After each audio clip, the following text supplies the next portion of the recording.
अध्याय।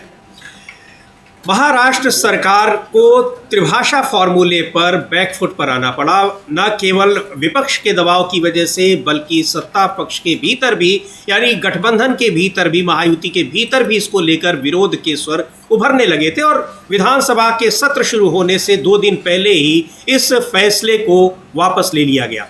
त्रिभाषा फॉर्मूले को लेकर दक्षिण भारत के तमाम राज्यों में जो नई शिक्षा नीति के तहत त्रिभाषा फॉर्मूला लागू किया जाना है, उसको दक्षिण भारत के राज्यों में विरोध लगातार हो रहा है। महाराष्ट्र सरकार ने जबरन उसको लागू करने की कोशिश की, लेकिन उसका विरोध हुआ और विरोध के बाद वो फैसला वापस लेना पड़ा। उसको लागू कर दिया गया था, लेकिन अपने उस अध्यादेश को वापस लेना पड़ा। और दूसरी बात यह है कि इस त्रिभाषा फार्मूले के तहत ये कहा जा रहा था कि जो नियम बनाया गया था कि 1 से 5 तक मराठी और अंग्रेजी के साथ ही उसमें हिंदी भाषा को भी अनिवार्य बनाया जाएगा। इसको लेकर ज़बरदस्त विरोध था और आखिरकार सरकार को फैसला वापस लेना पड़ा। महत्वपूर्ण बात यह है कि उद्धव ठाकरे और राज ठाकरे कई साल बाद एक साथ इस मुद्दे पर विरोध करते नजर आ रहे थे और 5 जुलाई को एक बड़ी रैली प्रस्तावित थी। हालांकि वो रैली अभी भी होगी, लेकिन तब वो रैली विरोध की रैली थी और अब वो विजय जुलूस के रूप में निकाली जाएगी। तो इसको लेकर महाराष्ट्र सरकार ने यू टर्न लिया और उसकी चर्चा हो रही है कि किस तरीके से गठबंधन के भीतर भी, महायुति के भीतर भी इसका विरोध उसको झेलना पड़ा। और दूसरी तरफ ऑपरेशन सिंदूर और सीज फायर का मुद्दा एक बार फिर जोर पकड़ लिया है। सेना के एक बड़े अधिकारी ने एक बार फिर कहा है कि वहां पर जब ऑपरेशन सिंदूर के वक्त कई फाइटर जेट्स को नुकसान हुआ है।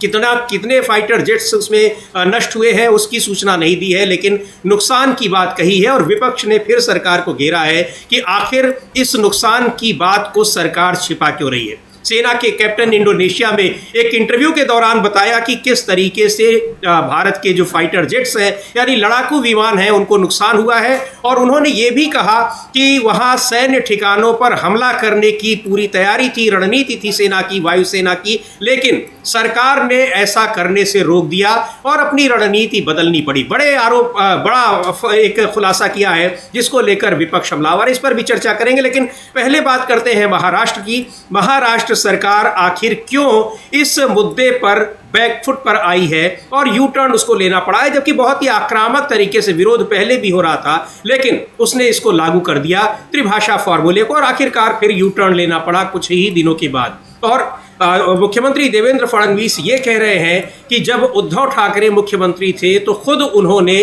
त्रिभाषा फॉर्मूले को लागू करने का फैसला ले लिया था, लेकिन अब वो विरोध कर रहे हैं। तो उस पर भी एक पलटवार किया है उद्धव ठाकरे के गुट की तरफ से, शिवसेना की तरफ से। लेकिन बड़ा सवाल यह है कि क्या महायुति गठबंधन के भीतर सब कुछ ठीक नहीं चल रहा है, क्योंकि अजीत पवार भी विपक्ष के सुर में सुर मिलाते दिख रहे थे। अमलेंदु जी। हाँ, बिल्कुल, अजीत पवार विपक्ष के सुर में सुर मिलाते दिख रहे थे और जिस तरीके से उद्धव ठाकरे और राज ठाकरे एकजुट हुए, जी हाँ, इससे कान खड़े हो गए समीर जी बीजेपी के। और चूंकि बीएमसी का चुनाव नजदीक है, तो असल में मुख्य मुद्दा जो बीजेपी को लगता है कि अगर उद्धव ठाकरे और राज ठाकरे एकजुट हो गए तो बीएमसी चुनाव में भारतीय जनता पार्टी के हाथ के तोते उड़ जाएंगे। तो ये देखते हुए बीजेपी ने एकदम से पलटी मारी है और यू टर्न एकदम बीजेपी से लिया है। हालांकि ये यू टर्न सरकार पहले भी बन चुकी है, तमाम मुद्दों पर यू टर्न लेती रही है महायुति सरकार और एनडीए की सरकार। लेकिन जिस तरीके से उद्धव ठाकरे और राज ठाकरे एकजुट हुए और उसके बाद जो दोनों के एकजुट होने पर जिस तरीके से एमएनएस और उद्धव ठाकरे की शिवसेना की तरफ से कहा गया कि ठाकरे ब्रदर्स ब्रांड हैं, जी ठाकरे ब्रदर्स रॉक करते हैं, जब इस तरीके की सब चीज़ें पोस्टर शुरू हो गए तो बीजेपी के कान खड़े हुए कि अगर ठाकरे ब्रदर्स एक हो गए तो बीजेपी महाराष्ट्र में टिक कहाँ पाएगी फिर, जी इसको लेकर। और दूसरा, जिस तरीके से उद्धव ठाकरे ने इस पे मोर्चा संभाला और साफ साफ उन्होंने कहा कि भाई देवेंद्र फडणवीस जो हैं वो ठीक है संघ के स्वयंसेवक हैं, लेकिन मराठी के विरोधी क्यों हो गए। तो यानी जो भारतीय जनता पार्टी और आरएसएस का हिंदी हिंदू हिंदुस्तान का नारा है वो महाराष्ट्र में नहीं चलेगा, ये साफ तौर पर मोर्चा बनता हुआ नजर आया और इसलिए बीजेपी को पैर पीछे खींचने पड़े। जी, तो सुनते एक बार क्या कहा है उद्धव ठाकरे ने और इसको लेकर जो जैसा अमलेंदु जी बता रहे हैं कि सबसे बड़ा जो मुद्दा था वो ये था कि उद्धव ठाकरे और राज ठाकरे इस मुद्दे पर एकजुट थे और साथ में मिलकर विरोध प्रदर्शन करने वाले थे 5 जुलाई को। लेकिन उसके और कल से यहाँ महाराष्ट्र विधानसभा का सत्र भी शुरू हो रहा है, इन सब को देखते हुए चूंकि विधानसभा में भी जबरदस्त विरोध का सामना करना पड़ता मुख्यमंत्री देवेंद्र फडणवीस को और सरकार को, लेकिन उसके पहले ये फैसला वापस ले लिया गया। उद्धव ठाकरे को सुनते हैं क्या कहा है उन्होंने, और जाहिर सी बात है कि अब उद्धव ठाकरे और राज ठाकरे इसको अपनी जीत बता रहे हैं, क्योंकि जो सबसे बड़ा डर था, खौफ था सरकार को, वो इन दोनों का एक साथ विरोध प्रदर्शन करना ही था। वही फैसला महाराष्ट्र सरकार को यू टर्न लेने पर उस फैसले ने बाध्य किया है। उद्धव ठाकरे को सुनते हैं ने कि ये देवेंद्र फडणवीस मराठी है, मराठी भाषा का विरोध कर रहे हैं, लेकिन अपनी मर्जी से नहीं कर रहे हैं। सीधे उन्होंने आरोप लगा दिया है केंद्रीय नेतृत्व पे कि उनके दबाव में यहाँ वो हिंदी को लागू कर रहे थे और मराठी भाषा के विरोध में थे, ये बात कही। और उन्होंने उस अध्यादेश की कॉपी को भी जला दिया। उद्धव ठाकरे ने जबरदस्त नाराजगी दिख रही थी विपक्ष में, खास तौर पर उद्धव ठाकरे और राज ठाकरे जिस तरह से इसका विरोध कर रहे थे, और इसको लेकर एक बड़े प्रदर्शन की तैयारी थी 5 जुलाई को। इधर कल से महाराष्ट्र का विधानसभा का सत्र भी शुरू हो रहा है। इन सारी चीजों को देखते हुए 1-2 दिन पहले ही सरकार ने अपने इस विवादित फैसले को वापस ले लिया। विवादित इस संदर्भ में था कि पूरा का पूरा विपक्ष उसका विरोध कर रहा था महाराष्ट्र में त्रिभाषा फॉर्मूले का। हाँ सभी, त्रिभाषा फॉर्मूले का पूरा विपक्ष विरोध कर रहा था और इसको भारतीय जनता पार्टी वहाँ लागू कर रही थी, आदेश दिया जा चुका था। लेकिन जिस तरीके से एकजुट हुआ विपक्ष वहाँ, खासतौर से उद्धव ठाकरे और राज ठाकरे एकजुट हुए, उसके बाद फिर बीजेपी बैकफुट पर आई। कल पूरे महाराष्ट्र में उद्धव ठाकरे की शिवसेना की तरफ से हिंदी शक्ति KGR की होली जो थी वो मतलब जलाई गई, और मराठी अध्ययन केंद्र और समान विचारधारा वाले संगठनों द्वारा आयोजित अन्यायपूर्ण सरकारी निर्णय की प्रतीकात्मक होली जो मनाने का आह्वान जो किया गया था उद्धव ठाकरे की तरफ से, उसको लेकर ये हुआ। और उद्धव ठाकरे खुद जो थे इस प्रदर्शन में शामिल हुए और अध्यादेश की उन्होंने होली जलाई। और वो फोटो उन्होंने शिवसेना ने ट्वीट भी किया, फोटो देख भी सकते हैं कि उद्धव ठाकरे जो है जी उस जो गवर्नमेंट ऑर्डर है, जो प्रस्ताव है, रेजोल्यूशन है, उसको एक तरीके से जलाया, विरोध किया, और उसको उद्धव ठाकरे ने इस आदेश को और इसके खिलाफ, त्रिभाषा फार्मूले के खिलाफ पूरा का पूरा विपक्ष एकजुट था। और इस पे सबसे महत्वपूर्ण बात की राज ठाकरे भी उद्धव ठाकरे के साथ थे और दोनों संयुक्त रूप से 5 जुलाई को एक बड़े विरोध प्रदर्शन की तैयारी में थे। इसको देखते हुए ये माना जा रहा है कि सरकार दबाव में आ गई और उसने अपने इस फैसले को वापस ले लिया। लेकिन इस फैसले का केवल ऐसा नहीं है कि विरोधी दल ही विरोध कर रहे थे, बल्कि सरकार के भीतर भी इसका जबरदस्त विरोध हो रहा था। अजित पवार तो बिल्कुल विपक्ष के साथ एक तरह से खड़े दिखाई पड़ रहे थे अमलेंद्र जी। हाँ, अजित पवार तो बिल्कुल एकदम विपक्ष के साथ खड़े दिखाई पड़ रहे थे और उसी सुर में बोल रहे थे जिस सुर में विपक्ष बोल रहा था। यानी ये एक तरह से कहा जाए समीर जी की महायुति टूटने का भी इस खतरा पैदा हो गया था कि अगर इस पर बीजेपी आगे बढ़ती तो महायुति जो थी वो टूट भी सकती थी, ये समझ में आ रहा था। तो अभी जिस तरीके से विपक्ष एकजुट हुआ और एनडीए के अंदर से विरोध के स्वर हुए, तो अब जो ठाकरे ब्रदर्स का जो बात आई कि ठाकरे ब्रदर्स जो है वो इसको आगे लीड कर रहे हैं, तो ठाकरे ब्रदर्स के सामने बीजेपी झुकती हुई नजर आई है, ये कहा जाता है महाराष्ट्र की राजनीति में। और उसको अपना ये आदेश जो है ये महाराष्ट्र सरकार को वापस लेना पड़ा है। तो आखिर क्या वजह रही कि अब ये तो कारण बताया नहीं कि आप जैसे देवेंद्र फडणवीस कह रहे हैं कि साहब पहले जो थे वो उद्धव ठाकरे वो इसका समर्थन कर रहे थे, वो लेके वो खुद लागू कर रहे थे। तो इस पर संजय राउत ने खुली चेतावनी दी, चुनौती दी है कि अगर आपके पास कोई सबूत है तो लाइए सामने कीजिए, आपके मुंह चलाने से क्या होता है। हाँ बिल्कुल, और ये भय कि उन्होंने लागू तो नहीं किया था, वो मुख्यमंत्री थे और उन्होंने क्या किया वो बात अलग है, लेकिन उन्होंने लागू नहीं किया। लेकिन जो सबसे महत्वपूर्ण बात है, जो उद्धव ठाकरे आरोप लगा रहे हैं कि देवेंद्र फडणवीस इस त्रिभाषा फॉर्मूले को खुद से नहीं बल्कि वो केंद्रीय नेतृत्व के, भारतीय जनता पार्टी के केंद्रीय नेतृत्व के दबाव में आकर इसका ये त्रिभाषा फॉर्मूले को लागू कर रहे थे। और ये विवाद एक बार फिर आ गया, जो विपक्ष खासतौर पर शिवसेना इस मुद्दे को उठाती रही है कि पूरे महाराष्ट्र की राजनीति और महाराष्ट्र की अर्थव्यवस्था वो गुजरात के लोगों के जरिए चलती है और गुजरात पर आधारित है। वो मुद्दा भी एक बार फिर उभर कर सामने आ गया है उद्धव ठाकरे के इस आरोप के बाद। सुनते हैं क्या कहा है देवेंद्र फडणवीस के इस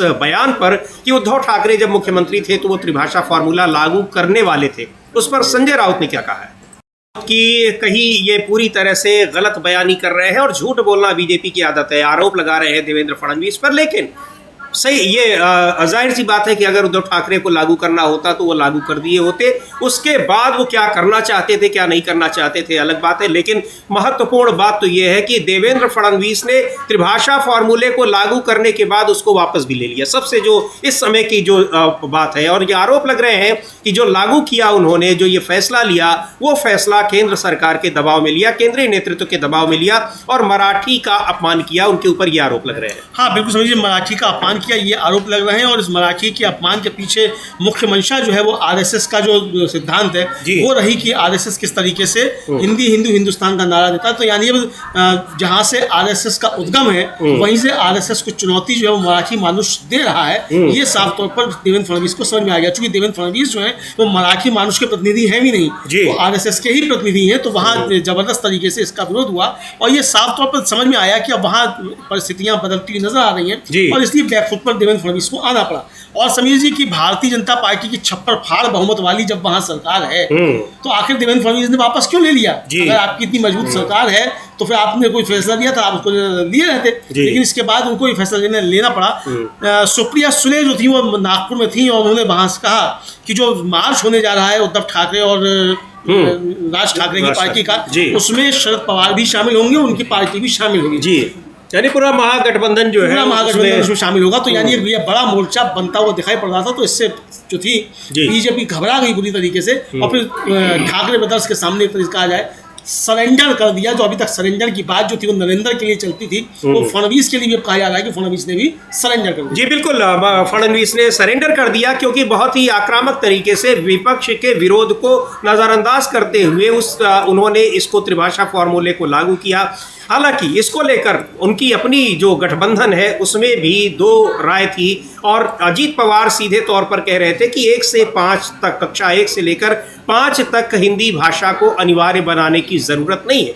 जबकि त्रिभाषा फॉर्मूले के तहत ये कक्षा 1 से लेकर 5 तक इसको अनिवार्य बनाया गया था और इसके विरोध में अजीत पवार भी दिख रहे थे। अजीत पवार के चले जाने से उनकी गठबंधन सरकार पर कोई असर न पड़ता, लेकिन जिस तरीके से पूरा विपक्ष एक तरफ एक साथ आ रहा था, और सबसे महत्वपूर्ण बात तो ये कि राज ठाकरे जो अभी तक महायुति के साथ दिखाई पड़ते थे, वो भी इस मुद्दे पर सबसे ज़्यादा मुखर विरोध उनकी तरफ से हो रहा था और उद्धव ठाकरे के साथ दिखाई पड़ रहे थे। इन सारी वजहों से सरकार ने इस फैसले को वापस ले लिया है और अब एक कमेटी बनाई है डॉक्टर नरेंद्र जाधव की नेतृत्व में, जो ये तय करेगी कि इसको कैसे अब लागू किया जाए। लेकिन सवाल है कि जब आपको होमवर्क पहले ही कर लेना चाहिए था कि इसको कैसे लागू किया जाना चाहिए, कैसे नहीं लागू किया जाना चाहिए, लेकिन इस स्थिति में यह दिखाई पड़ रहा है कि उद्धव ठाकरे का जो आरोप है कि देवेंद्र फडणवीस ने त्रिभाषा फॉर्मूले को केंद्रीय नेतृत्व के दबाव में लागू किया है, वो बिल्कुल स्पष्ट दिखाई पड़ रहा है। हाँ बिल्कुल, ये स्पष्ट दिखाई पड़ रहा है कि केंद्रीय नेतृत्व के दबाव में ही इसको लागू किया गया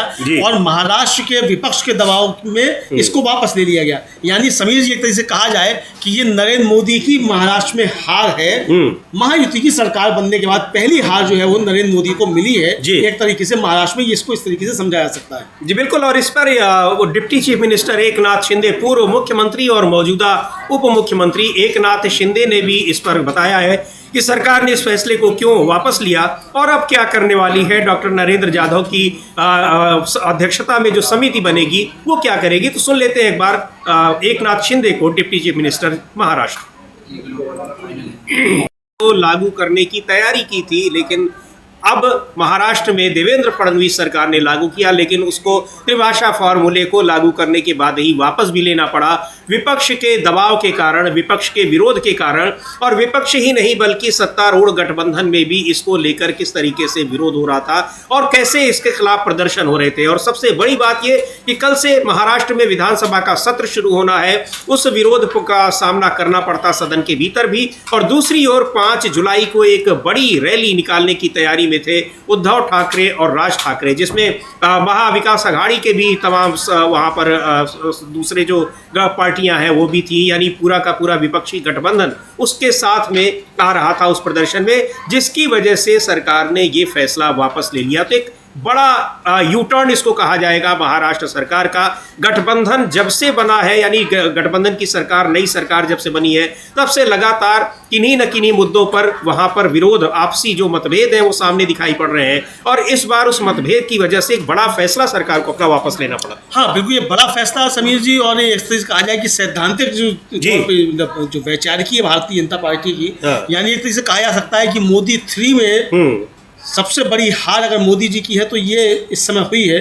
उनको एक फैसला वापस लेना पड़ा है, ये सबसे बड़ी हार एक तरीके से समझी जा सकती है। हालांकि वक्फ कानून को जैसे जेपीसी में भेजा गया था, बहुत सारी चीज़ें हैं, लेकिन ये एक बड़ा मतलब इसको आदेश आपको वापस ही लेना पड़ा। जेपीसी या कुछ नहीं, आपको सीधे सीधे आदेश वापस लेना पड़ा। तो एक बड़ा मसला जो ये सामने आया है, और इसमें इनकी शिकस्त जो है वो समझी जा सकती है हुई है। और बिल्कुल, और इसमें एक बड़ी इसको शिकस्त समझी जा सकती है। ये प्रदर्शन उद्धव ठाकरे शिवसेना गुट कर रही है, और इसको लेकर मराठी के अपमान का आरोप लगा रही है सरकार पर। जबरदस्त ये प्रदर्शन कल हुआ है, और अभी चल रहा है ये प्रदर्शन, आज भी चल रहा है। और 5 जुलाई को एक बड़ी रैली इसके खिलाफ निकलने वाली थी, लेकिन अब वो रैली निकलेगी अभी भी, लेकिन उसको अब कहा जा रहा है कि अब वो एक विजय जुलूस के रूप में निकलेगी। यानी इसको अपनी जीत मान रहा है विपक्ष, खास तौर पर उद्धव ठाकरे की गुट वाली शिवसेना, और उसमें जो विपक्षी गठबंधन की दूसरी पार्टियां हैं वो भी इसमें शामिल है। तो एक बड़ा एक मुद्दा है जिसको लेकर महाराष्ट्र की सरकार घिरी थी, और इसमें सीधे तौर पर केंद्र की सरकार घिरी नजर आ रही है, क्योंकि उद्धव ठाकरे का आरोप है